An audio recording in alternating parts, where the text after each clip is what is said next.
বাঙালির অতি প্রয়োজনীয় কাপড়ের নাম গামছা।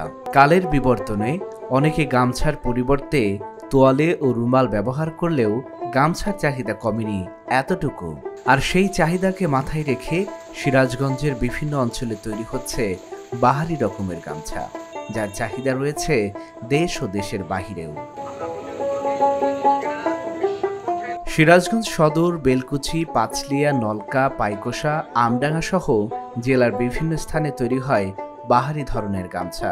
তবে রং ও সুতার দাম বেড়ে যাওয়া আর সিন্ডিকেটের কারণে আগের মতো গামছা তৈরি করে পুষিয়ে উঠতে পারছেন না বিক্রেতারা। আগে সুতার দাম কম ছিল, গামছার দাম মোটামুটি ভালো আছিল, গামছার চাহিদা অনেক ভালো আছিল, অনেক দাম বেশি বেশি। কিন্তু বর্তমান সুতার দাম বেশি, গামছার দাম কম, এইটার থেকে আর আমরা উঠে পেতেছি না।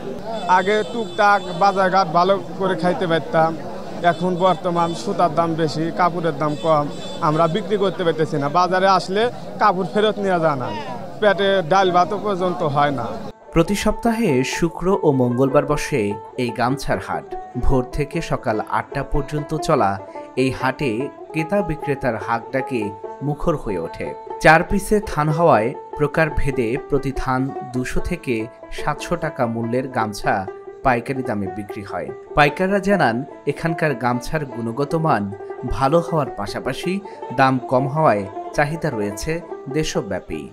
গুণে মানে ভালোর জন্য এখান থেকে মনে করেন যে সারা বাংলাদেশে মনে করেন যে করটিয়া, গাউসিয়া, আপনার সাদাতপুর, পোড়াদৌ, সান্তাহার, বগুড়া, এই সাইডে ঢাকা, এই সাইডে মনে করেন আমরা বিক্রি, ময়মনসিংহ আছে, এখানে আমরা নিয়ে মনে করেন বিক্রি করি। মানে এখানে গামছার কোয়ালিটি কয়েকটা, 2 হাত থেকে শুরু করে 3 হাত, 3.5 হাত, 4 হাত, 4.5 হাত, 5 হাত এবং 6 হাত গামছা হয়ে থাকে আর কি। এখানে তৈরি হয় এলাকায় এবং এখানে বিক্রি হয়। আপনার যদি 2 হাত ধরা যায় 65 টাকা বিক্রি করা হয়, আর 3 হাত হইলে আপনার 140, 45, 150 টাকা থান বিক্রি হয়।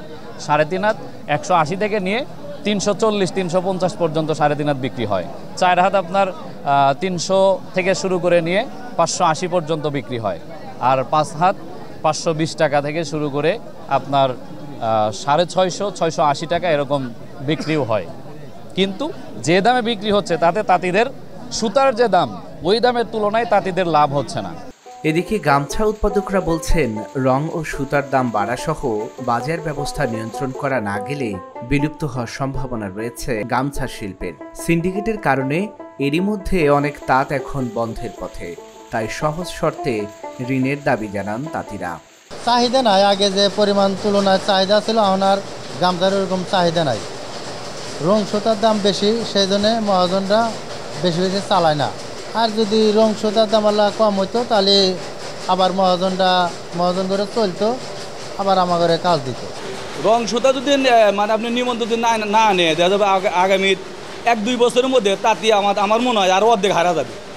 এই একটা 4 হাত গামছা আপনার ওই যতই আমরা হিসাব করি 350 টাকার মতন পড়ন পড়ে, কিন্তু আমরা তো বেচতেছি 320, 300 কম, 310, 280, 90 এরকম বিক্রি করি। তাহলে একটা তাঁতি কতদিন চালাইতে পারে? এখানে অনেক এনজিও আছে, তারা অনেক ঋণ দেয়, কিন্তু ঋণ দিলে কি আমরা তো ওই রকমভাবে মুনাফা করতে পারি না। অনেক তাঁতি প্রায়ই আমরা সবাই এনজিওর কাছে মানে ঋণী। তো সরকার যদি এটা সহজ শর্তে একটু ঋণ করার ব্যবস্থা করে দিই তাহলে আমাদের এই তাঁতিগুলো। গামছা শিল্পকে টিকিয়ে রাখতে বাজার ব্যবস্থা মনিটরিং করা সহ তাঁতিদের বিভিন্ন প্রশিক্ষণের ব্যবস্থা করা হচ্ছে বলে জানান তাঁত বোর্ডের এই কর্মকর্তা। তাঁতিদের ব্যবসার প্রসারের জন্য তাঁতিরা যেন সহজে ব্যবসা করতে পারে, গামছার ব্যবসাটা করতে পারে, আগায় নিয়ে যেতে পারে, সেক্ষেত্রে আমরা তাঁতিদেরকে সহজ শর্তে আমরা বাংলাদেশ তাঁত বোর্ড থেকে ঋণ দেওয়া হচ্ছে, আর্থিকভাবে সহযোগিতা করা হচ্ছে।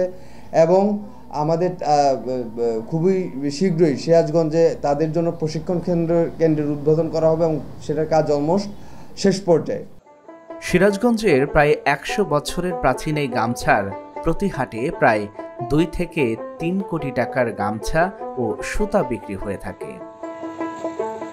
Dhaka journal news desk.